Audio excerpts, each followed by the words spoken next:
The masses gather here to speak their piece. Some fall to the wolves. Others struggle and rise above them all. Enter into the sinister mind of our host. Dive deeper than any mortal has gone before. BODS Mayhem Hour is upon us.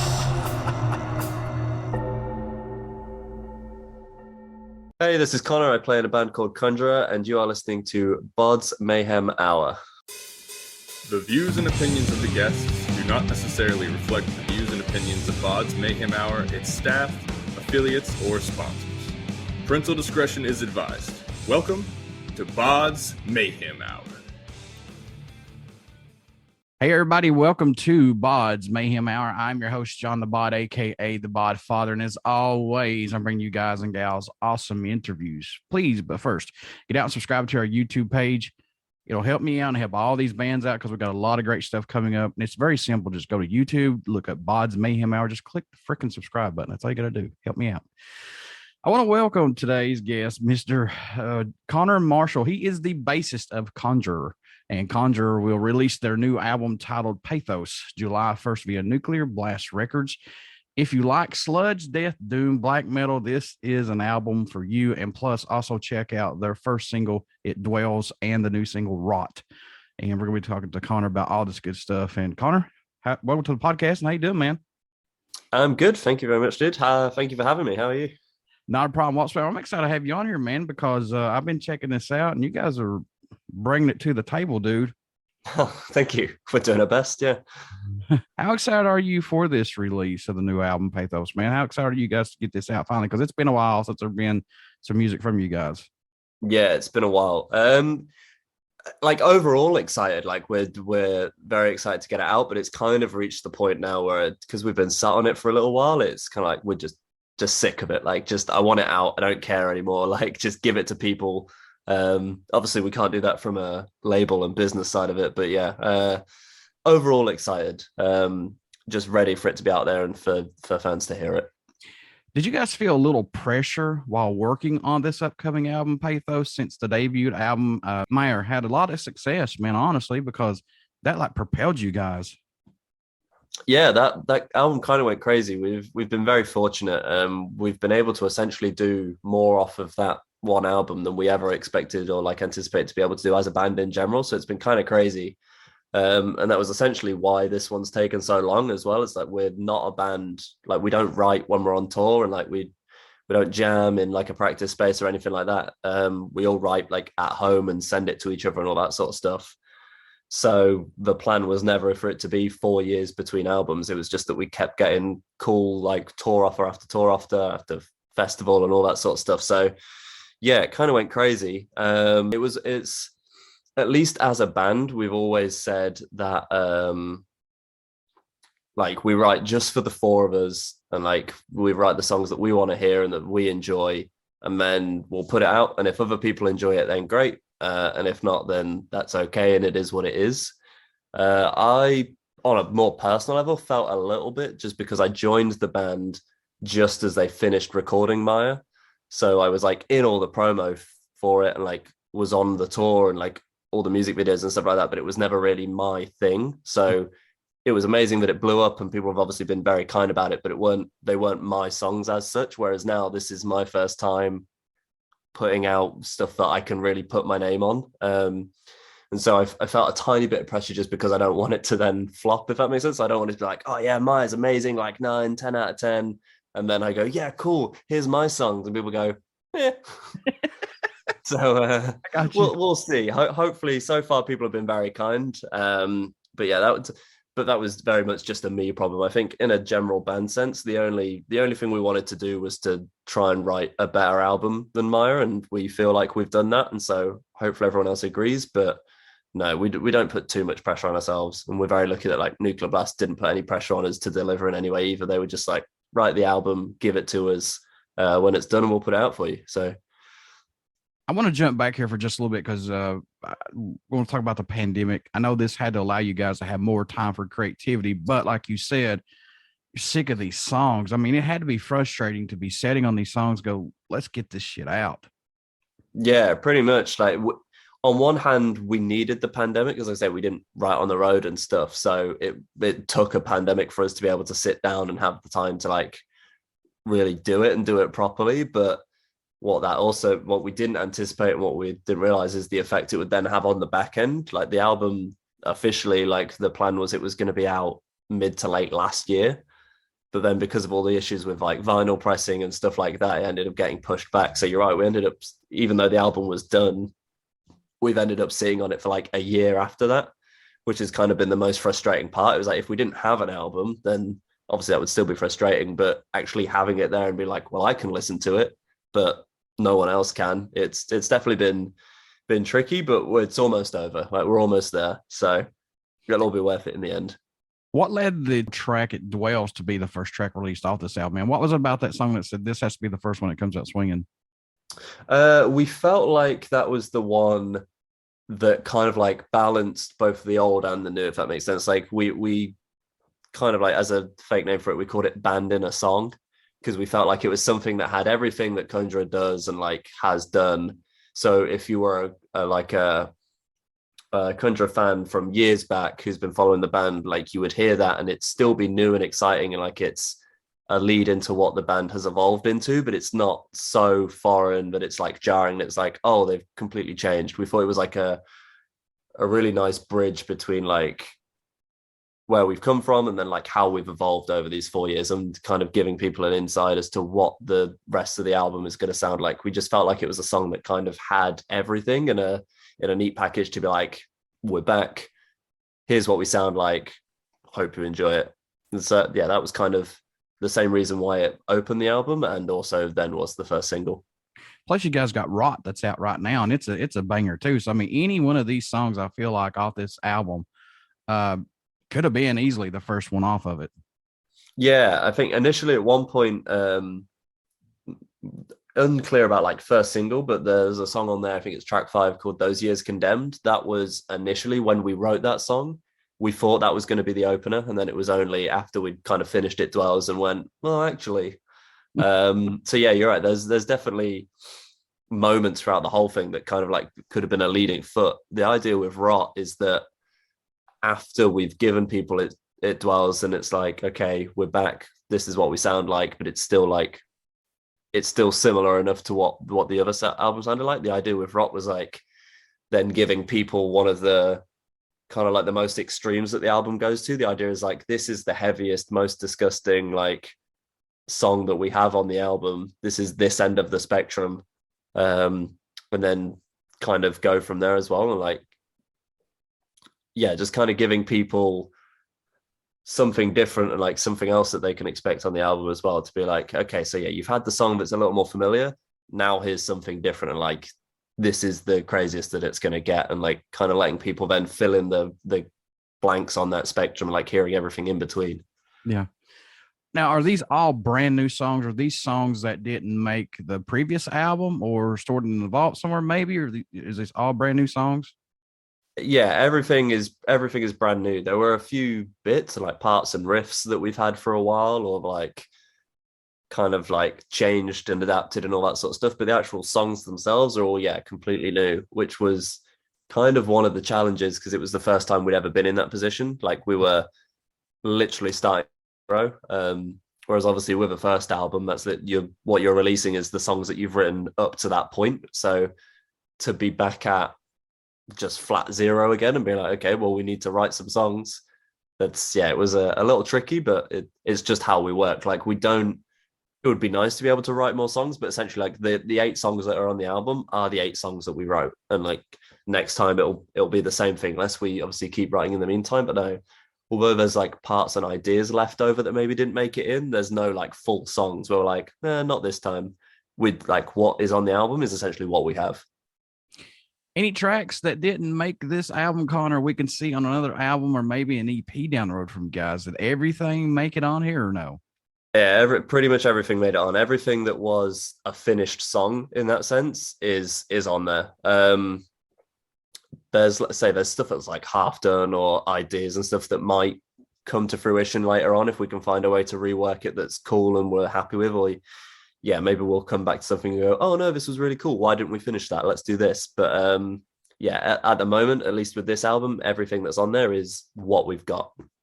Any track standing out more to you than any right now? I know these are your guys' babies. I understand that, but I know you got to have a few that sticks out personally for you. Yeah, there's a couple. I think my favorite song on the album is All You Will Remember, which is track 3. It's one of the longer ones, so you have to kind of sit with it a little bit, but it's I go back and forth, but yeah, it's that is I would say it's my favorite song, or if I wouldn't commit to that, it's definitely got like my favorite moment on the album. Towards the end, like the whole last 2 minutes or so of that song, I love, and I think it's some of the best stuff we've ever done. So that would definitely be a front runner. I always liked the song I kind of talked about earlier, the track 5, Those Years Condemned. That one was one of my personal favorites, and I was basically the last person that needed to be convinced to not have that open the album, because I thought it was just such a strong start. So that's always been a favorite of mine as well. It's tricky though, like kind of with only having, obviously it's a long album and it's like 50 minutes or 52 minutes or something like that, but only having 8 songs is like, it's not like there's 15 songs to pick from and like it all kind of gets lost in the mix. It's like we don't have that many songs, so they all kind of stick out for their own reasons. But yeah, I'd say those two are the ones that always kind of come to the front of my mind. Was there a track that you guys are working on that totally ended up sounding different than what it was intended to when it was first brought to the table? Yeah, there were a couple of ones that we struggled with like that. The main one was what track is it? I think it's track 4. It's called Basilisk on the album, which was meant to be initially like the kind of idea, and the original parts we had for it were like, it was just going to be almost like a straight death metal song. But then just did not end up that way at all, which we think now looking back has like worked out for the best, and like we're happy with how the song's turned out. We all really like it, but it's interesting to think back and be like, what we were initially trying to do, to now listen to it and be like, they're like worlds apart. But yeah, that was the main one that happened on. But everything else was pretty kind of not as we expected, because that kind of makes it sound boring and like we're just writing and going through the motions. But like, sure, Basilisk was the main one that really was a shock, and like when someone brought in that part that changed it, and we were all kind of like, no, that could, unless and like you kind of go from there. But yeah, that was the main song that happened on. Do you like the growth on this album versus Mirror? Do you like the sound of this album? Is this the sound that we're going to get from Conjurer, from here on out, or do you guys still like to experiment pushing that envelope? Yeah, I mean, it's hard to say for definite. I think we're definitely always going to do stuff. We're always going to push stuff in terms of we don't want to make the same album twice. Obviously, I know that's a thing that a lot of bands say, and I would like to think that most bands and artists don't just want to release the same thing over and over again. Sure. Yeah. So we'll always be pushing one thing or another. We just don't know what that is at the moment. Like, it's very much whatever we feel like at the time. So this album, I think we're all in agreement. Like, we think this album is a better album than Maya and the kind of the original one. And we think we've pushed everything further and is better in kind of every way. But in terms of what we then take from this going forward, who knows? Because it's a very dense album where like there is a lot on there, and like there's a lot of layers, and it's very kind of like thick. And it's one of those things where we might want to keep doing that, or we might get to the next album after like having to play all these songs live. We might realize we might want to strip things back and just focus on a few key elements here or there. It's one of those things where I can't give you a definite answer at the moment, but in terms of the progression from Maya to this point, we're super happy with it. And we think this is definitely the best stuff we've done. Who produced this album? Was this done in-house, or who produced it? So it was recorded and kind of produced in-house in the end. That wasn't originally the plan. The whole thing was meant to be done by Will Putney. And we were just in the final stages of figuring out like whether we were going to fly to the States and record with him there, or whether we were going to fly him over. But then just like, this was just before the pandemic hit. So then that hit and changed everything. So in the end, it was only mixed and mastered by Will, and he did an insane job. Like, we're still super happy with how it turned out, but the actual kind of recording and production, a lot of it, we just ended up doing ourselves in our practice space, like with our own amps and our own guitars and all that sort of stuff. Drums and bass were still recorded in a proper studio over here with a guy called Greg Chandler. So he kind of helped us a little bit, but yeah, but at that point it was very much just he was helping us record it. Like the songs were written at that point. And then yeah, we just handed it to Will to mix and master and make it sound good. But yeah, the original plan was it was meant to be a full thing with Will. I tell you, man, Will's a busy man. He's doing a lot of recording. Yeah. He does a great job, in my opinion. He's the guy. Yeah. That was essentially why we wanted to work with him. Like he'd ended up mixing a live thing we did. There's a video on YouTube I think it's Kerrang's YouTube channel, and it was the last show that we did on a tour with Rivers of Nile over in the States. And at the time, we knew that they were filming it and recording it, but we didn't know anything other than that. And so it was only when they released it that we found out Will had mixed that. And it sounded insane. And like we were blown away with how good he'd been able to make it sound with basically limited resources, because we weren't using any of our proper gear. It was obviously just a random show at the end of a tour. It wasn't set up to be recorded for Will Putney to mix or anything like that. And he just did an amazing job. So that paired with, you're right, like all the other albums he's done, like we knew he was the guy to like capture the sound we wanted. But it also worked out that he has obviously been like the guy for like deathcore and hardcore for a while, and he was trying to step out of that a little bit and start recording bands that sounded a little more like us. So we were kind of able to help each other. It was like, okay, well, you're the guy to make us sound how we want to sound, but also you're looking to work with bands like us anyway. So it was kind of like a perfect match in that sense. Who did the cover art for the album? The cover art, so it's done by a guy called Jean-Luc Almond, who is a French artist, but he lives over here in the UK, which we didn't realize until after we'd contacted him. But yeah, we knew very early on kind of what we wanted for the art. We knew we wanted a painting and all that sort of stuff. And so we were just like trying to find artists and pieces that kind of sparked our imagination. And we came across his Instagram page and immediately were like blown away. This is it. This is the guy. So yeah, we hit him up and he absolutely crushed it. Like I've got it hung up in my house in the other room, and it looks amazing. Like it's great. We love it so much. I like it because it actually, like you said, it's a painting. I mean, it looks exactly like a painting when you look at this cover art. It's badass in my opinion. Yeah, it's awesome. We're so happy with how it turned out. What's the growth musically you've seen from yourselves working on this new album? I know you weren't part of Mirror, but you personally, though, what have you seen from this band, growth on this album? I think a lot of the growth is because we're not people necessarily who really sit down, like it sounds bad, but we're not people who sit down and focus on our instruments per se. So it's not like, oh yeah, Dan and Brady are like much better guitar players on this album or anything like that. Like we don't sit down and practice for the point of getting better at the instrument, if that makes sense. Like it's all just about writing the songs and all that sort of stuff. So I think a lot of the growth and the progression is much more in the songwriting.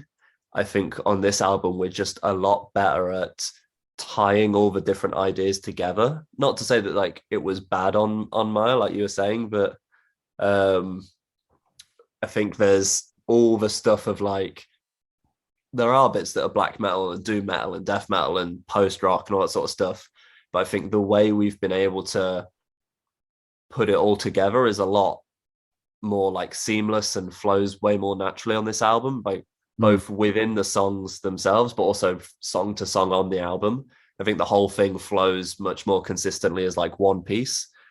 So yeah, that's where I see like the biggest growth is just as songwriters being able to get all of these ideas in, but in a way that it doesn't sound like it's 5 different things just mashed together. Like it sounds like one song and one idea, and like everything reaches its logical like finishing point. And yeah, it just sounds like Conjurer, if that makes sense. What do you hope everyone takes away while listening to this new album, Pathos, once it's released, man? What do you hope they get from it? It's a good question. I mean, first of all, I hope everybody likes it. It's kind of like the main thing. There's no like super deep meaning behind it. Like we're not trying to kind of force any ideas on anybody or anything like that. So I think that, to be honest, the main thing is we're aware that it isn't a very immediate album compared to stuff we've done before. And it is an album where there's a lot going on. And so it does take a few listens to kind of pull everything out of it. So I guess the main, at least on a first listen, I just hope that people essentially want to listen to it again, and it's not just that they put it on and it's kind of like, yeah, it was cool, but nah, and then they don't really come back to it, because I don't think you get the full experience of it unless you are playing it. Like, I don't think you have to listen to it 10 times, but I think you do need 2 or 3 to kind of be able to sit with everything. I think it is an album that's going to kind of grow more, like, the longer that it's out, essentially, and the more people have time to really sit with it. But that's also the tricky thing, because you can't guarantee anyone's time. Like, it's crazy just that people are going to be listening to the album once. Like, we're going to put an album out and people all over the world are going to listen to it. Like, that is already more than enough. Even if people do listen to it once and never listen to it again, like, we're already very lucky to be in that position.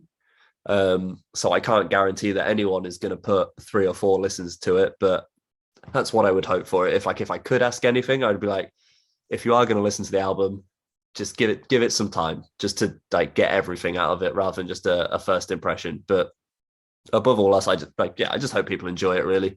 All right, Connor, I know when you were growing up, you had a lot of music, and I know you still have a lot of music to this day that you listen to, but do you still have that go-to album for you, or maybe just a song that you have to listen to, or that you find yourself going back to from time to time, that you have to pull it out and listen to? Kind of. I mean, a lot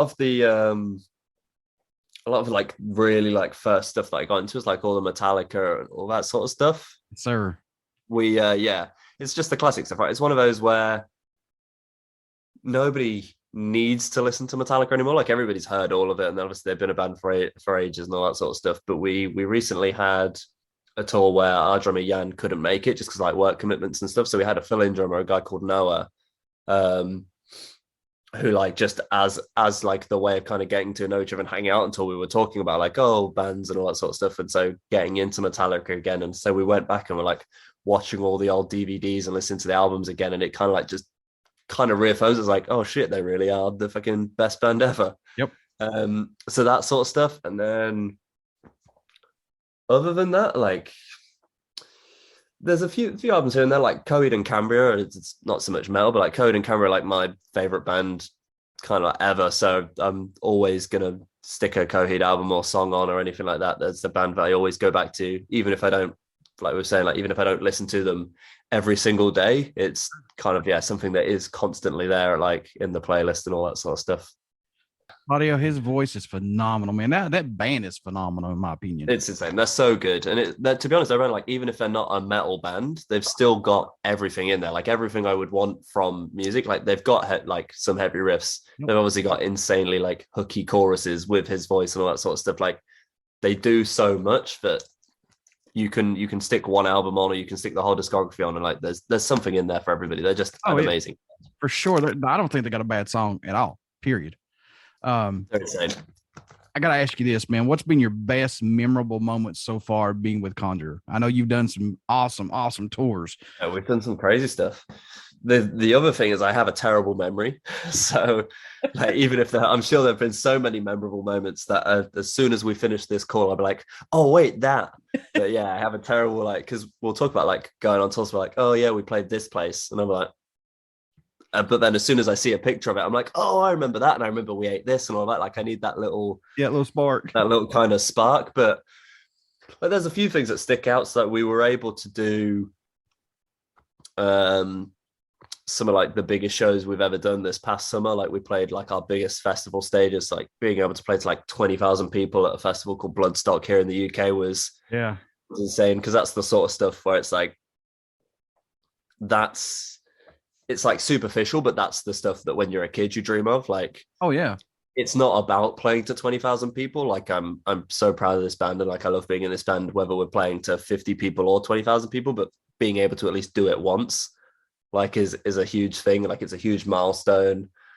Like, and to be honest, it's stuff like that. It's the stuff that you can kind of give to your parents and be like, no, look, this is actually a real thing. I'm not just a moody teenager in my bedroom anymore.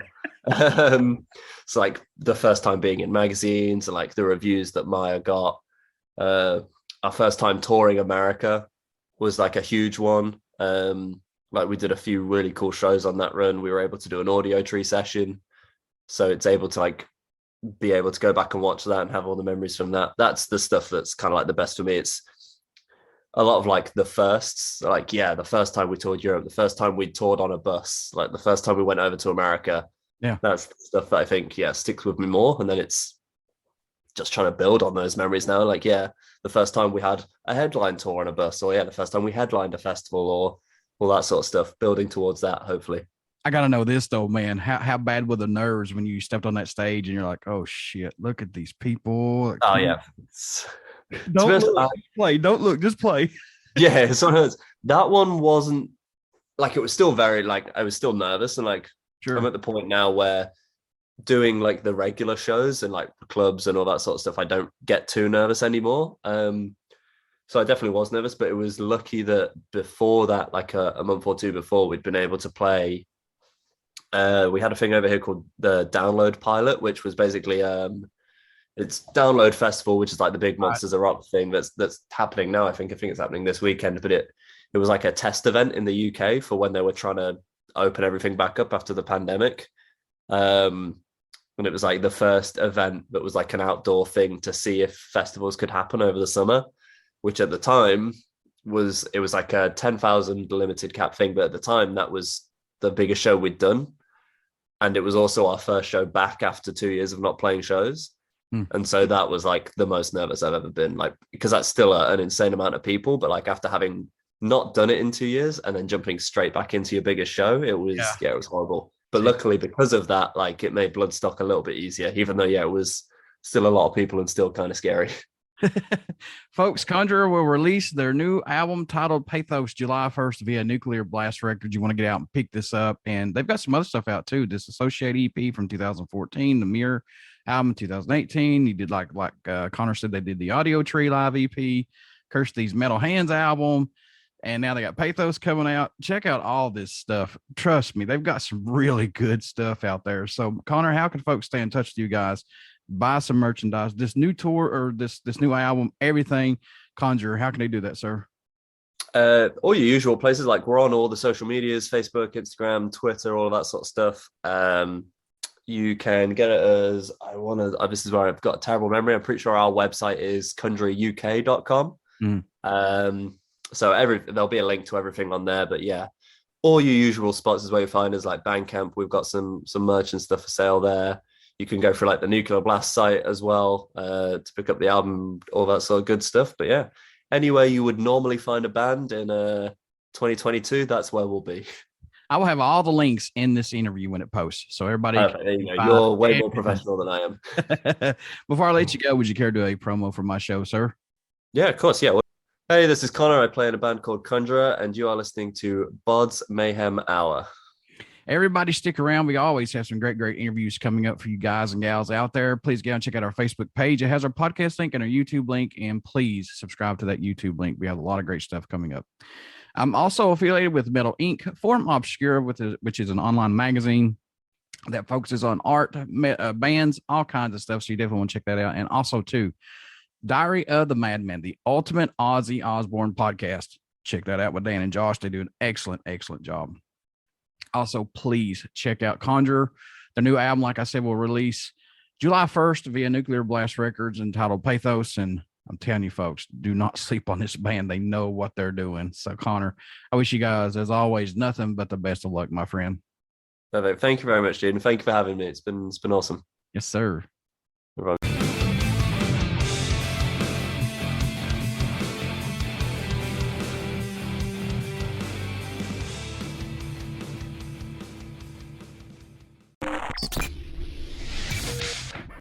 You're listening to BODS Mayhem Hour. Follow us on Facebook, Twitter, and Instagram.